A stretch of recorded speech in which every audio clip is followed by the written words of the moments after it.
Monday. It is I Miss Monday, and this is my show, Ask Monday, where you can get some good advice, some good inspiration, great motivation, and some encouragement. Today's topic is going to be how to live by faith and not by fear.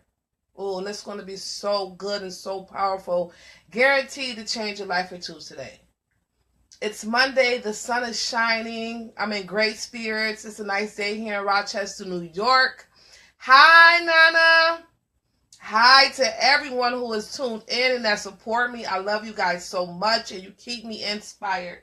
I'm just going to move this seat, and share this video.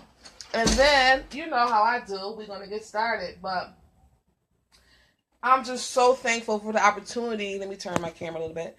To be able to go live and to be able to have these kind of conversations with people who can relate to me and who can understand or been through the same thing, because in life you're supposed to learn from your lessons. You know what I'm saying? And if you can learn a life lesson and to be able to teach it, to try to help somebody else's life, that's even better. You know what I'm saying?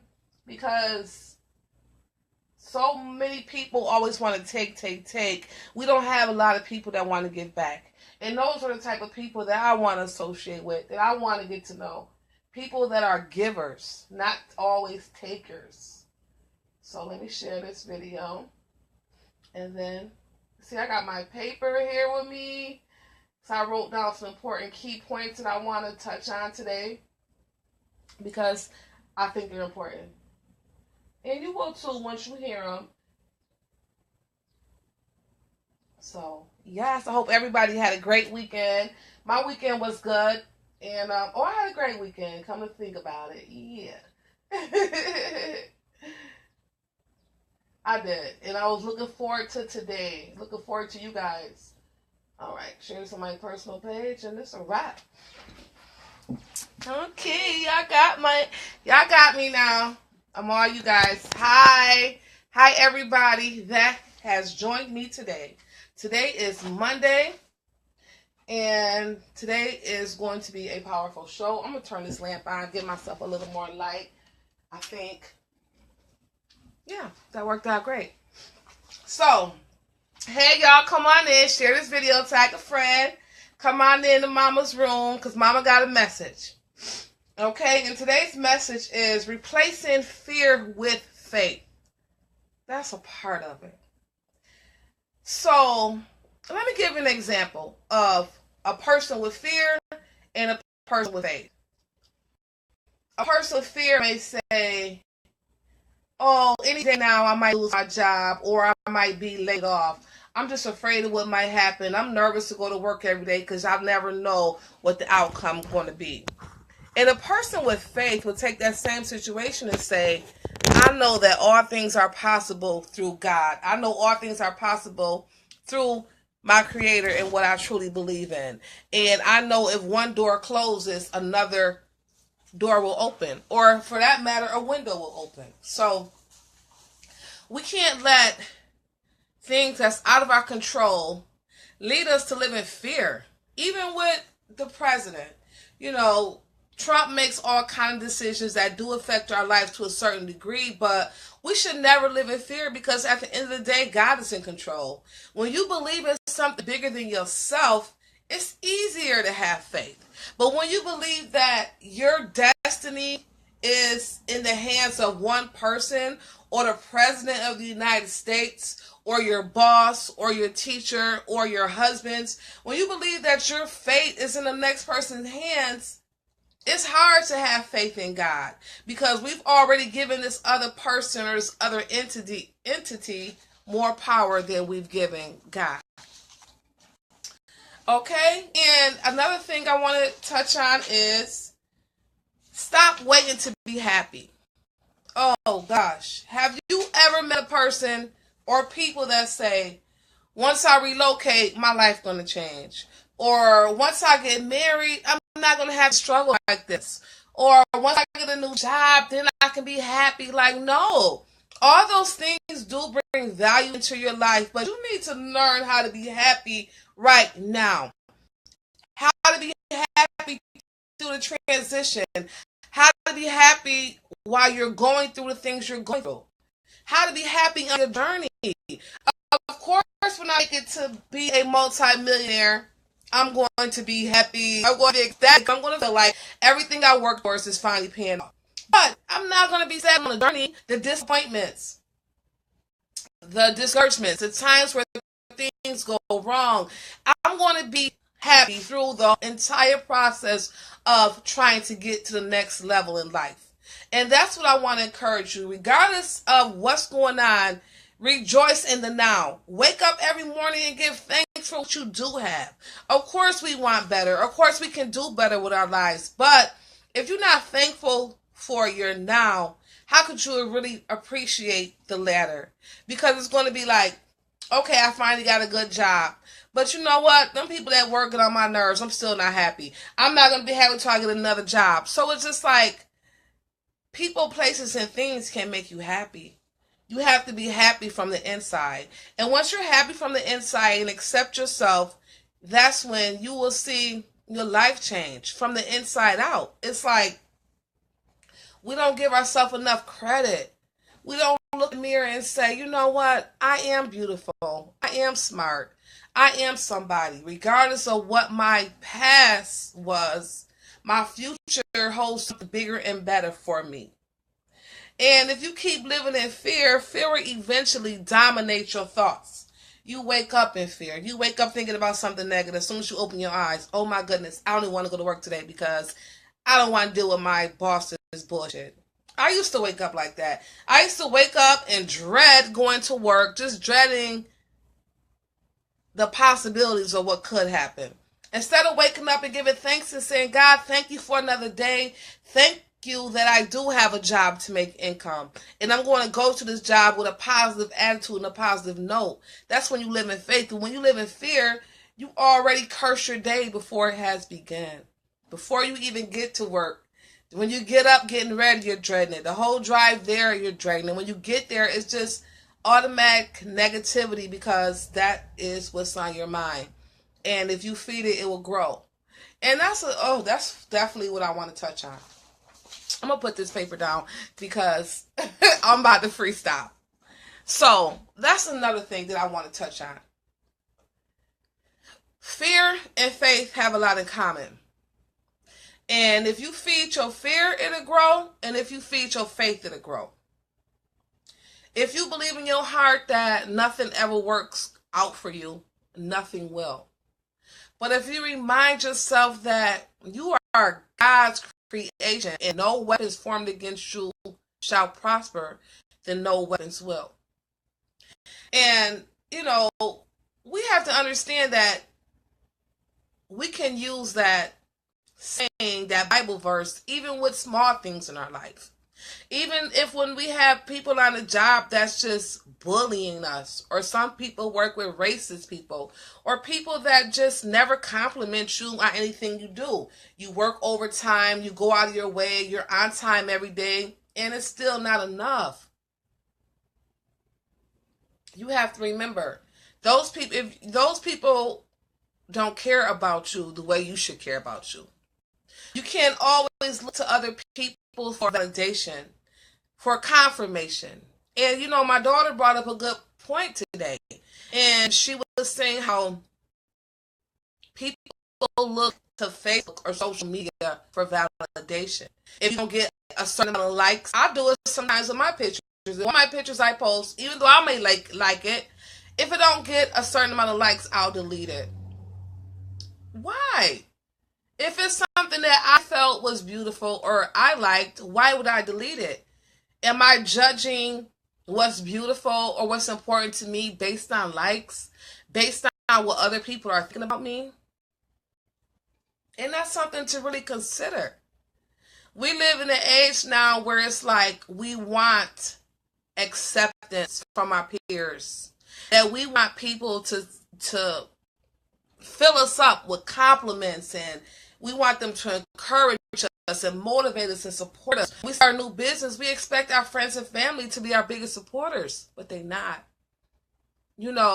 And we just want approval when we're seeking approval from the wrong people. We're seeking approval from people who are no better than us. We're seeking approval from people who don't have it all together. We should be, once we approve by God, that's it. Once you get the highest approval, who cares what anybody outside of God thinks about you? God chose us. We didn't choose him. If he said we are wonderfully made and we are made in his image, that's it. And if you have the faith to believe that, it doesn't matter if you in a relationship or somebody is being mentally abusive to you. Because you already been approved by the Most High and you know the devil's a lie. You know those negative things that this person is trying to feed you. It can even be a family member. But you know in your heart that if I'm already approved by God and God told me it's all good, who is this person to try to discourage me? Who is this person to try to fill my mind with lies about me?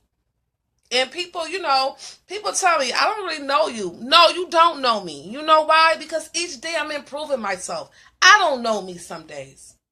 I don't want to be so content with myself or full of myself that I say, well, you know what? I can just sum myself up. No, because every day I'm working towards self-improvement.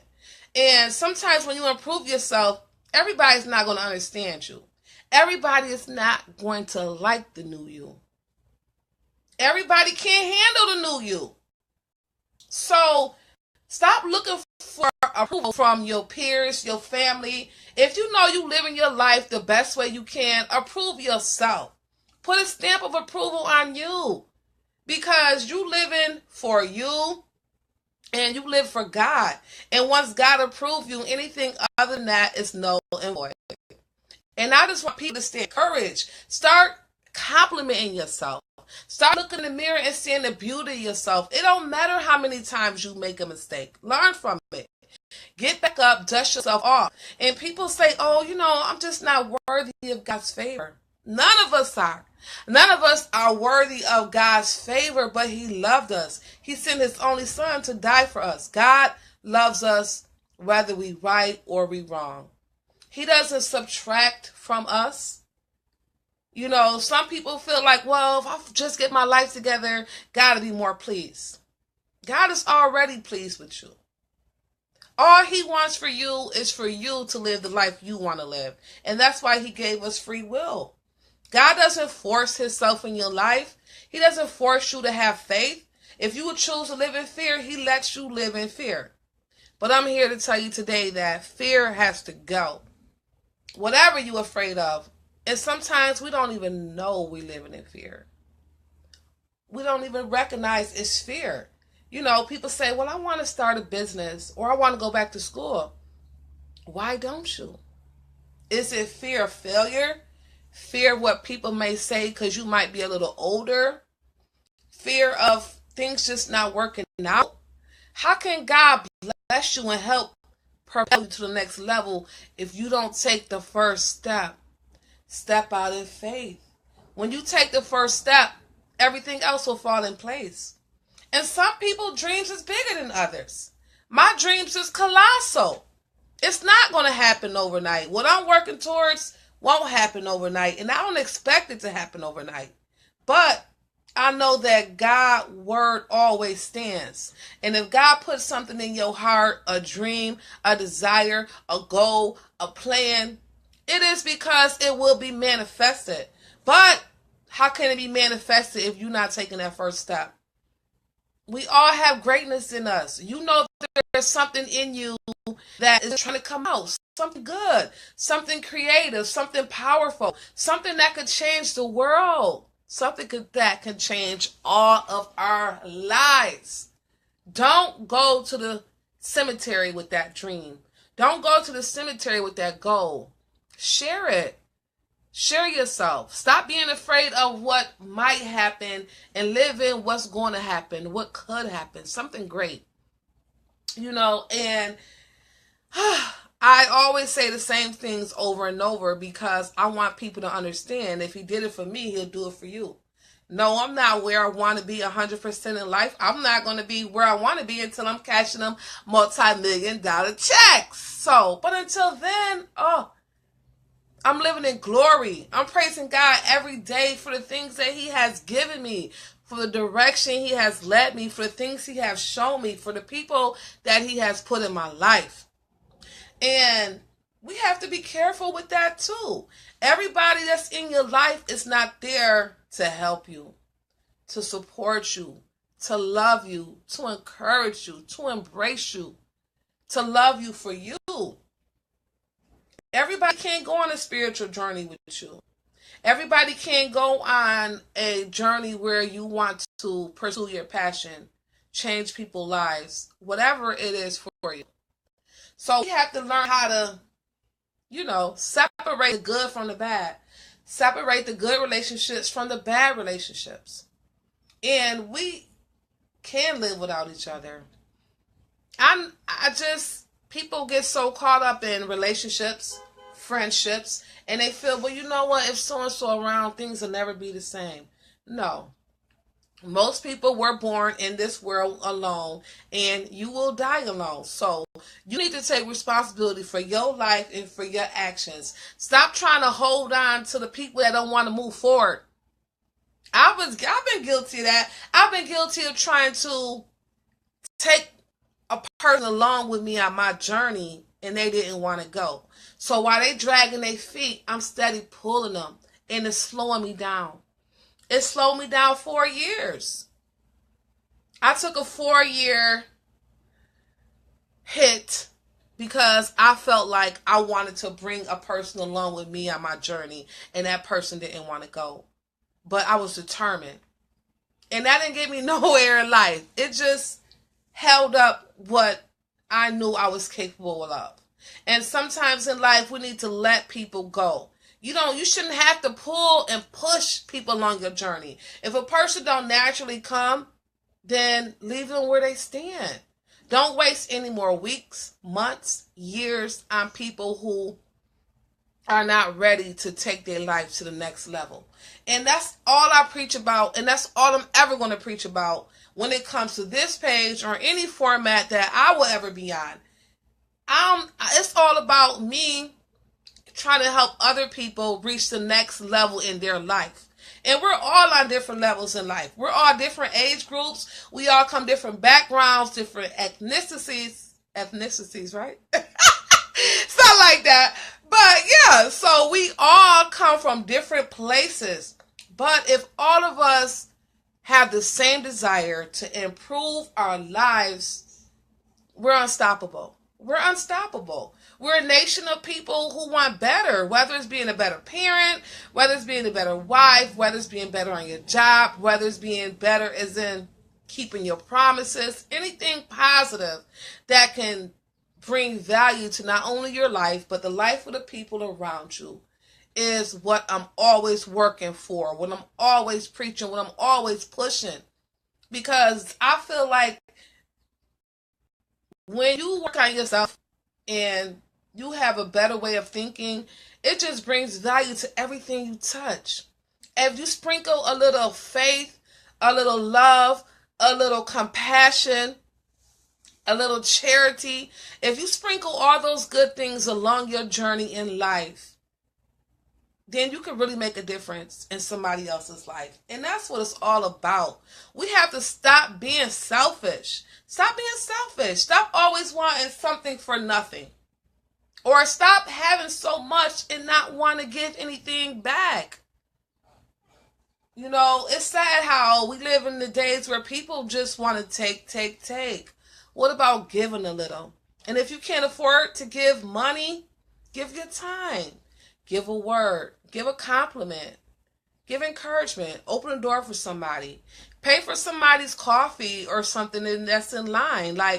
Just try to do a good deed when you can. You don't have to go broke or bankrupt trying to be a good person, but die on E. Give what you can. Give your heart. Give something that brings value to another person's life. And the last thing I do want to talk about is the mind.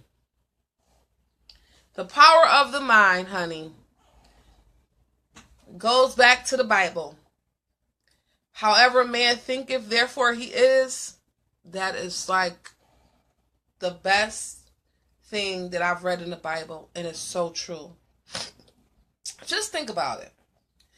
Sometimes our mind plays tricks on us. Sometimes our minds can be our biggest haters, and it can cause confusion. Say you want to do something hard or you never did. Your mind can be telling you, you can't do that. You can't accomplish that. You're not smart enough for that. You never been to college. How you going to pull that off? And we start listening to these voices. And we start believing these things. So we start saying, you know what? I'm not going to put that application in. Or I'm not going to pursue that. I'm just not the time. We start making excuses. And we're making excuses not because we're not able to do these things, but because we're scared and it's fear of failure. Do you know, I don't even say I failed, but do you know how many business ventures or things I've been out of my life? And I don't look at it as if I made money into those things, but eventually I got bored with those things. And it wasn't a failure. It was just stepping steps to my success, to who I really wanted to become. I was learning myself. Hi, amen, yes, yes. And so it's like in life, you might dibble and dabble in different things, and some things may work out and some things may not, but it's not failure. It's you learning yourself, and you're setting the foundation for yourself. Because everything that I've done in my past, it all comes together at 40, pushing 41, for my next journey in my life. And my next journey in my life is to become a world-renowned transitional speaker. So everything all fits together. And especially for people that's young, like, don't feel like when you're young, I say anything under 35, stop thinking you have all the answers in life. I don't care what you've been through, you don't have all the answers. In time, you're going to be able to connect the dots of your life and see why certain things had to happen. I thank God all the time for all my mishaps. Even though I lost my son when he was 18, I still thank God for letting me be able to be his mother, letting me to be able to have that experience, letting me to be able to feel that pain so I can relate to somebody else that's going through that pain. I'm thankful for all my scars that I did get during a domestic violence marriage. I'm thankful for all the pain and all the hurt because it changed my life. It made me not only want to seek God, but seek my greatness. With everything against me, it just made me feel like it had to be more in life. It had to be a better reason why I was here. Not to feel pain all the time, not to be abused, but to be help for somebody else, to be a voice for somebody else, to be able to help a woman out of a domestic violence marriage or relationship, to be able to console a mother who's lost a child. Like, I'm so...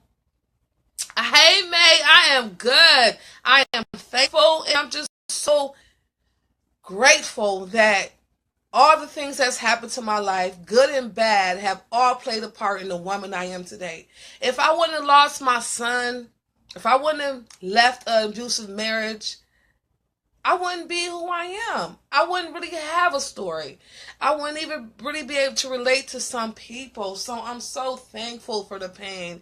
I'm so thankful that God showed me that if I have faith and not fear, that sky is the limit. And sky is the limit, guys. Just live in faith and not fear. If there's anything that you want to do, you've been thinking about doing, creating a patent, starting a business, getting a job promotion, having a baby, anything, it can be done. You know, stop putting limits on yourself. It's enough people living in poverty. We don't need that. We need to come out of poverty so we can help and give back and reach back and pull somebody else out of poverty. We don't have to be a race of people that's poor, race support people. We can break the generational curses. You can be the first millionaire in your family. You can be the first billionaire in your town. There's no need for us to live with limits when God has given us so much. We live in a world of abundance. All we have to do is go get it, and it starts with here. If you believe it, you can achieve it. Ask, believe, and receive. Always remember that. Ask, believe, and receive. Because people pray all the time. Oh, I prayed over that, and then they forget about it. And then they expect a miracle out the sky. No. When you pray, believe it to be real and wait to receive it. And you don't have to pray the same prayer all the time. God hears you the first time. But God's timing is not our timing. We have to wait on him. And we have to have a good relationship with God. God doesn't care about a lot of things that the church cares about. God cares about the relationship you have with him. God cares about if you are willing to stand up for his word and testify for the greatness that he's done in your life. He don't care that I'm sitting here with a silk see-through shirt. That's irrelevant. He cares about my relationship with him and how I present him and how I praise him and how I just give him all the praise. It makes me tear up because it's like, some days it's like, who would I be or where would I be if I didn't have faith? If I didn't have faith, I would have gave up a long time ago. Those 2 years I was depressed when I lost my son, I would have stayed depressed. Continue to drink, continue to smoke weed, continue to live my life as if it didn't matter. But God restored me and he showed me that my life is important and your life is important. And I just want to keep people encouraged. I cry, but it's not like I'm sad. It's just emotional to know that I was just minding my business, living in my funk, wanting to be depressed. And God said no. Yes, yes. And God said no. You are more than your abuse. You are more than a mother who lost a child. You are more than was a teenage mom. You are a woman of greatness. And I said, really? Yes, Monday, you are a woman of greatness. So I dried my tears, pulled myself up, started reading the Bible, started listening to people that was positive, motivating, like T.D. Jakes, like Joel Osteen, like Dr. Juanita Bynum. Mad different people that was encouraging to me. And I started shaping myself. I started saying, well, you know what? He did it for them. All those people have their own past and their own history where it wasn't always good. And they didn't always have millions of people following them and looking up to them. They started from somewhere too. And if God can do it for them, he can do it for me and he can do it for you. It's like, stop having pity parties. Stop feeling sorry for yourself and feel powerful. Wake up and know that you are the man, the woman that God called you to be. No, you might not live a perfect life, but you can start improving yourself one step at a time. Start improving your health. Start improving the way you look when you step out. Start improving the way you carry yourself. Start improving your mouth. Be careful of what you say. I try not to swear, but sometimes swear words do come out. I don't convict myself. I just try better the next time.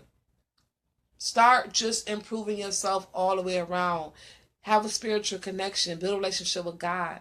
I'm not saying you have to go to church because sometimes churches can brainwash people. Sometimes churches make up their own rules and leave people convicted, or they feel like, oh, I don't have money. Sometimes I even felt like I don't have money today. I don't want to go to church. I don't want to be embarrassed when they pass that thing around. Like, not saying that the church want to make you feel that way, but I can understand how people shy away from church. So I always encourage people to just have their own relationship with God. Bibles are free. If you need a Bible, I'll send you a Bible. And there's some good messages in the Bible. Some people don't take everything in the Bible literal. And if you don't, that's fine. But guess what? You can get a good message. And the story that I'm going to tell today is the story of King David. And like, I so look up to David in the Bible. We all know that David killed Goliath. He had only his, well, first he was going to put on some armor. But he's like, this armor don't fit me. This is the next man armor. I'm going to use what I'm good at. And that's this rock and slingshot. I know how I'm going to take down Goliath. And what did David do? With just that and faith, he believed that he would conquer this huge thing. And he did. And not only that, think about when David used to bend over backwards for King Saul, used to play his harp when King Saul was ill, would do anything for him. And guess what? What happened? King Saul ended up trying to kill David, had David running from country to country. Yes, I love King David. Try to kill him. But David would not touch Saul, because what does the Bible say? Touch not my anointed and do my prophets no harm. So David wouldn't do that because he knew that God would not approve of that. Make a long story short, God fought David's battle and ended up making David king. So my thing is, I'm going to put it like this. Don't wear other people's armor. Don't be who other people called you to be. Be who God called you to be. Be who you have faith in becoming. You have to put on your own armor. And if a slingshot gonna work for you, then that's what you use. And you don't have to worry about the naysayers. People comment negative things on my page. I don't care. I don't care, because I'll let God deal with that. I'm on a mission. My mission is to help touch lives, help change lives. My mission is not to be arguing with people on Facebook because they saying I'm ugly, I'm fat, I don't make sense, I don't know, whatever. Whatever a person come up with. I don't care. Delete and keep it moving, because my message is way more important than that. It's deeper than that. And once you realize what your calling is in life and how to go about doing it, God will take care of the rest, and he will crown you as well as he crowned David. Yes. And that is my message for today, but hopefully I can, I want to say, read back. Hi, Bera, and hey, May, I am doing just fine. And thank you, Bear, for saying I can be motivation, because that's exactly why I come on, to be motivation for somebody else. Because somebody did it for me, and I'm going to continue to do it. And I just wish you guys a good weekend. I always say that like it's Friday. I wish you guys a blessed week. I will be live on Wednesday, working out at 7 a.m. Wait, let me show my muscle. Toning this body up, because that's all about self-improvement. Your body, your health, it's all ties in with self-improvement. So, like I said, today for my family is Meatless Monday.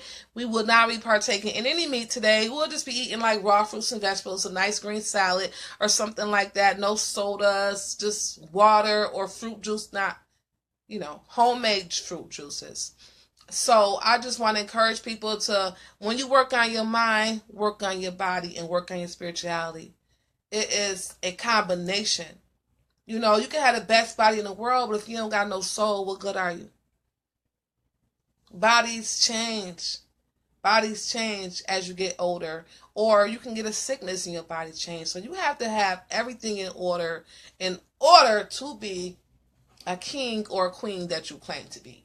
If you're truly a king and a queen, then you will understand that everything has to work in order of mind, body, and soul. I hope this show was good for you guys as it was for me. And I look forward to seeing you next Monday, 3 p.m., same time, same channel. I gotta go.